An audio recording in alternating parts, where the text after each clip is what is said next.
Hello and welcome to my channel. Today I have an old Evinrude 4 horsepower long rig outboard engine. And this one I actually traded in for over 7 years ago. But I had no interest in it because there is not much of a market for selling this. So I just put it away with a bunch of other engines in storage, and there it has been for about 7 years now. And prior to that, I believe this was in storage a couple of years before that also. So let's say I don't think this has seen water for at least 10 years. Why it was put away in the beginning, I don't know. It doesn't seem like it has seen so much use. There are mostly storage damage on it.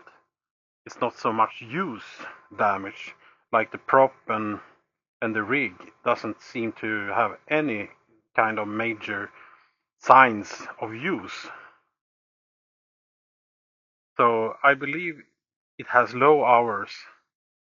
It might be some kind of support engine or something like that that has just been sitting idle to be used if something happened with the main engine or something like that. So why it was put away, I don't know, but I might find out. So what have I done here? The only thing I have done is that I have taken off this cover that was sitting here, so I can access the engine. It was just one screw or bolt down on the back side here to get it off, and then I got it loose and I took a look, and what I can see, there is no major problem that I can see from the outside. I actually have come to the conclusion that it's pretty clean as far as you can see. I don't know what you can see, but the carburetor seems pretty clean. This model doesn't have any kind of air cleaner or anything. It's open. They usually get a little bit dirty over time when they are used, but that's one more thing that makes me believe this carburetor has not seen much use because it's so clean. Yeah, it's very clean. So I think this is a low hour unit.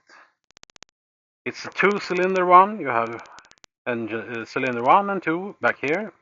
I don't know the CCs of the cylinders, but they might be super small. I have tried to find some kind of model marking plate, but I can't find it. I found one engine number plate over here, but it doesn't tell me anything about the year or CCs. It's only a engine number. But I will look that up and see if I can get some more information, and I will come back with that later. There is a on-off for the gas tank over here. I tested that and it releases. So it seems to be working. I have checked compression by turning the engine around. So here I have the tools. Oh, this was not even hard to get. It was loose, almost loose. This is the lower cylinder. Well, that actually don't look so bad. It's a little bit wet, but where it matters, on the top, around the electrodes, it's actually, well, it's actually looking okay. Let's check the other one. This is the upper one. If I can get to it. Yeah, it's not possible with that one. I need one of these.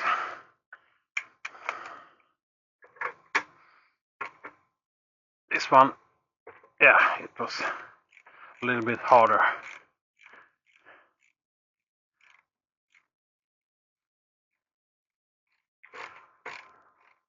Somebody must have checked the lower one because, yeah.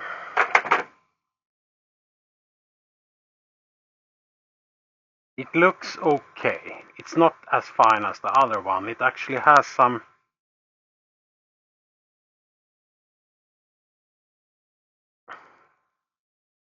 dirt and grime on it.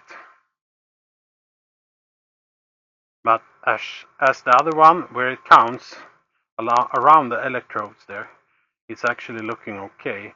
But around here, it's a little bit dirty. I say it's not bad, but it's not good either. So let's see if we can get it going and get it going perfect this time. But first I will take a look inside of the cylinders to see the status.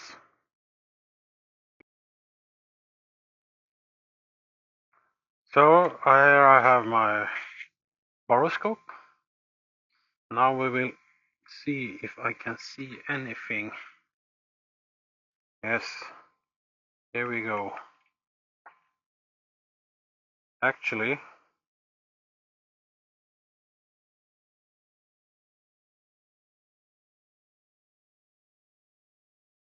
it looks pretty good. I can actually see the cross hatch from the cylinder bore, and down in the bottom somewhere here, where there, I can actually see one of the ports. There is a little bit of some kind of rust jacket on the top, but it's actually outside of the. Let's see if we can get this cylinder to come down a little bit. Yeah, this one really looks good. Oh yes, here I can see 3 of the ports. I don't know if you can see them there. Now you maybe only see 2 of them. But there are. It's looking good in there. We don't need to use this anymore. So, what have we learned? Well, the cylinders is looking good. There is no rust inside of them, and there is a little bit of surface rust on the top against the cylinder head, but that doesn't matter because that's in the burn compartment. The piston doesn't move up there, so that's good. And the spark plugs looks okay, and it moves freely and doesn't make any strange sounds. So I believe you have potential here. What I need to do now is to remove all the gas that's left. So that's the next step. And then try to check if we have any spark. That's crucial. If we don't have spark, we have to go in down under the flywheel and check the points. Because this is an old engine, so this still have points. So let's see if we can get this gas line off of here. Yep, that comes easy also. It's pretty strange, these are really old gas lines, but they are actually still in pretty good condition. So let's see if we can get any fuel out of this one. Let's open the. Yes, here comes. Here comes all fuel.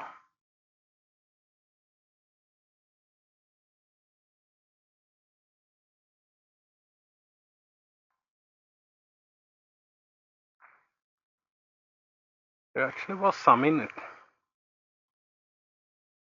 Like that. It's not even dropping. And I will also close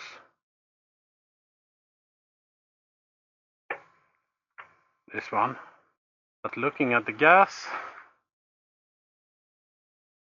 it doesn't. It smells like turpentine, but it actually still looks clear. And I can't see any water accumulating in it. For the final part of the gas bit, I will also check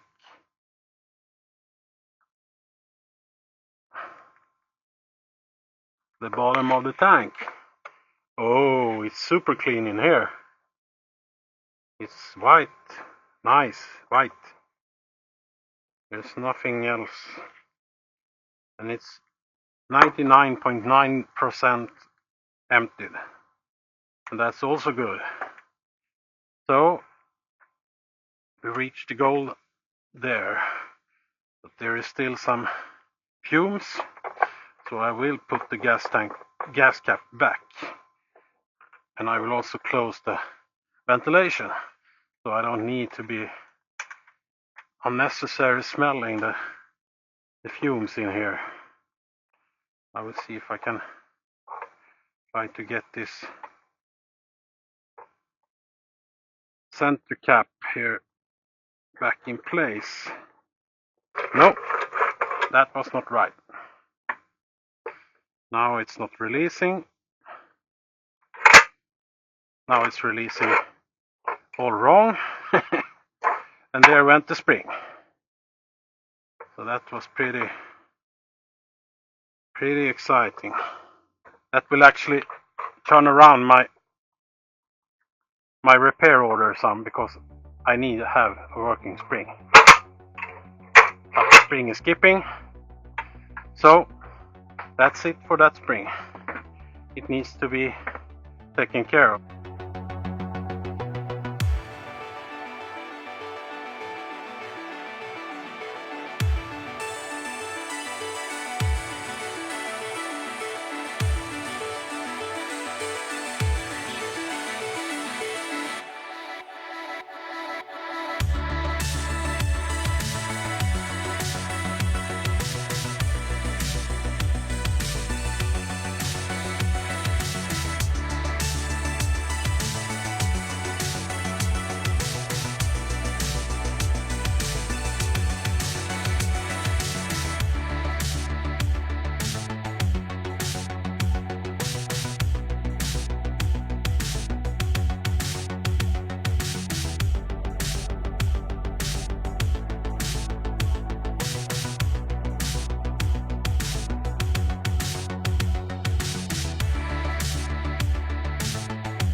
There we go.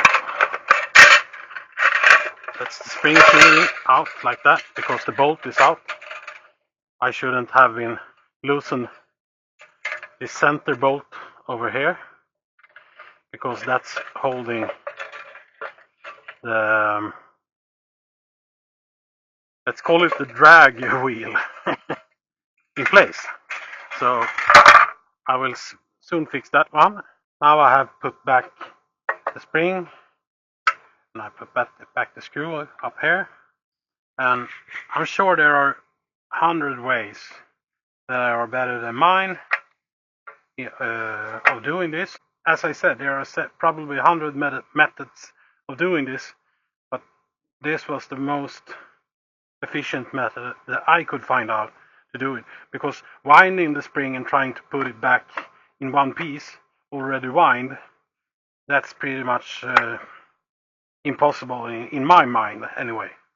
So, and this was really easy. I just put it through here, in through that slot, had it pinned on the centerpiece, wind it in, and it just went in there. And that's it. That's what I need to do. So now it's going back. And you already saw me taking it off, so I don't think you need to see me put it back, but I will do some kind of time lapse of it.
So, there you have it.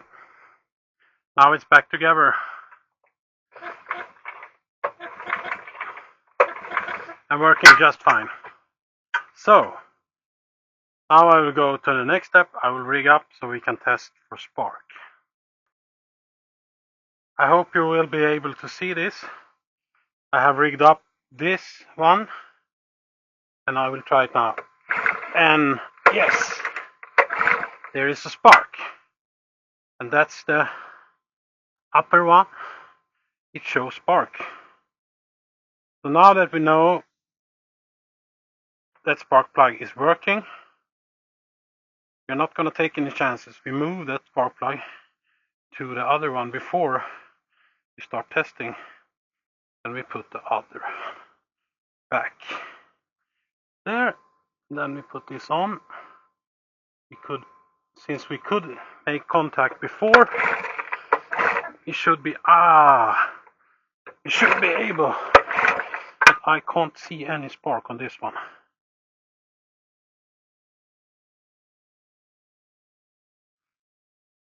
And remember, this is the downside one. This one was loose. And no, we have no spark. So, we know. What do we know? Yeah. We know that the upper one has a good spark and the lower one has no spark. Yeah, it means the flywheel needs to come off. And this needs to come off again, that I just put there. But I needed to put it back because without it I couldn't test the spark. Now we have tested it and we know good spark, no spark. So we have to go up and we have to check under the flywheel. We have an 11/16 nut on the top here of the flywheel that needs to come off. So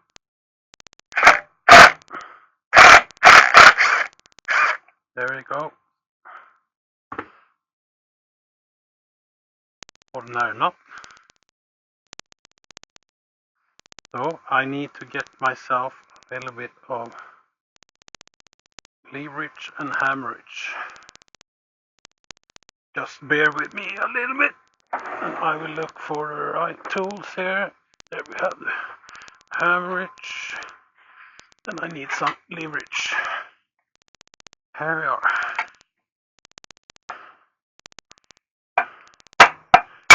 There we go. Easy like that. This method might not be the absolute best method. Maybe it's better to use a puller, but I usually never do. And there we have the flywheel. It's a simple flywheel and we have a key down there, yes. So here we have the insides.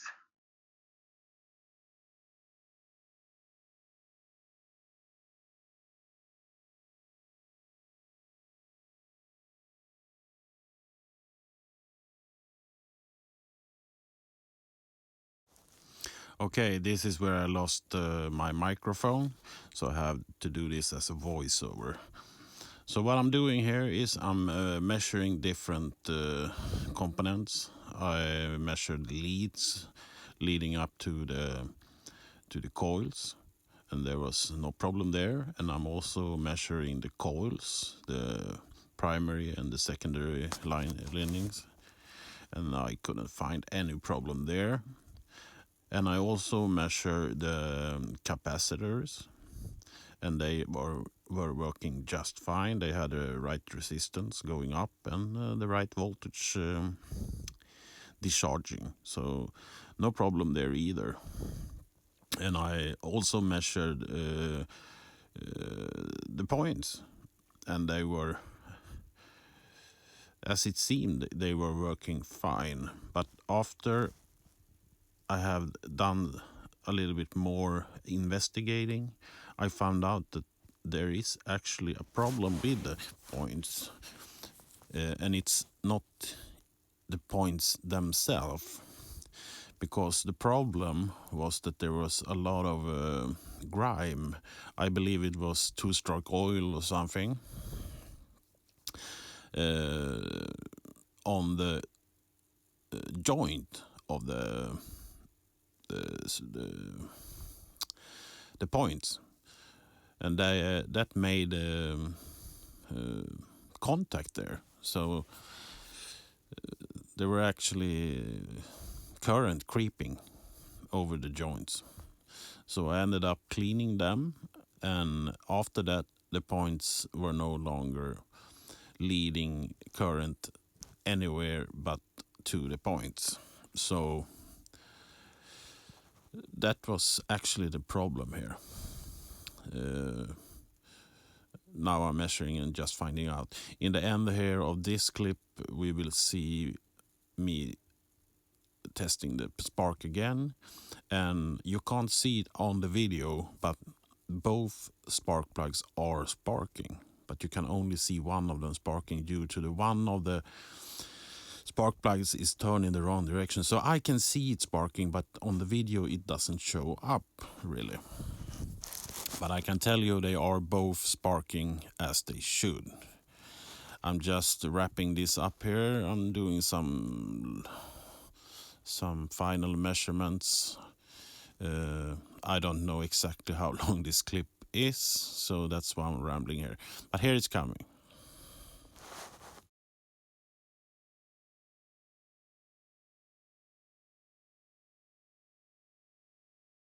Okay then, good folks. It's the carburetor time.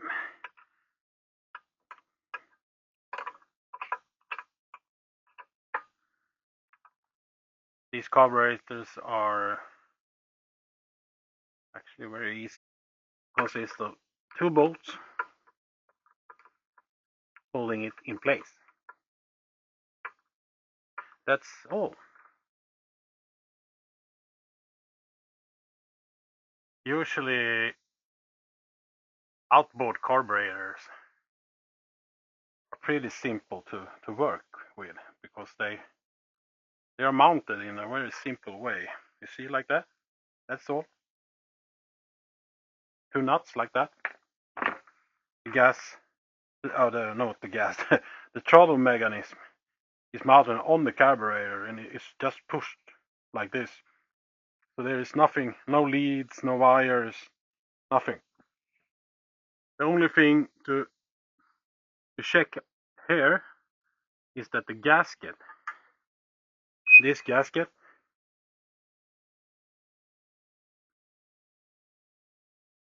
is not broken. That one looks fine, and it meets this surface here. And of course, I lost my audio files here. I will speed it up, put some other sound on. I will just explain what I'm doing. I'm assembling the carburetor after I have cleaned it. It's the complete assembly. So I will put some music on or something so you can watch it.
So now there's only one more thing to check or see if it's okay or not, and that's the gear house oil. We have to see how the gear house oil looks and see the level of it also. That's also important. I know that these one only have one plug, and that's for the level. It should be halfway in the housing here. So if we are lucky, there's some oil coming out. This point there should be some oil. Yeah, I can see the oil level, but I need a smaller tool here. Let's see, we can use that one. Yeah, the oil level is right there, and the oil looks pretty clean.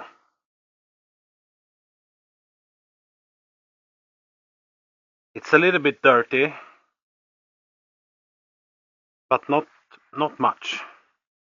It's seen some use, but I think I will change that one, but I won't do that right now because I don't have the correct oil. I'm empty on this type of gear oil, so this is runnable, but it should be changed as soon as I get new oil. So, but I can explain the process. You use like a syringe, or you tip the engine and just let this. There is a very small amount of oil in here. You just take out as much as you can, either with a syringe by sucking it out, or tipping the engine so it can pour out. And it will pour out very slowly. Take some time, and then you fill it up to this level. When it starts to come out here by itself, then you have the level. It should be halfway up the gear house. And that's all. There's nothing more to it. That's a gear oil change on these small engines. The bigger engines usually have more plugs. There's a drain plug in the bottom, there's a check plug in the middle, there's a fill plug in the top. But these ones only have this one port, and that's a drain, fill, and check plug. So that's all. Yeah. Okay then, good folks. Now we have the $1 million question. Will it run or will it not? I hope it will. I sure hope it will, because we have done just what we need to do for getting it to run. So let's start with opening. I have already opened the gas down there. I will open the ventilation up here. We need to put it in start position. Out with the shock, and let's pull.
So I will turn it off there.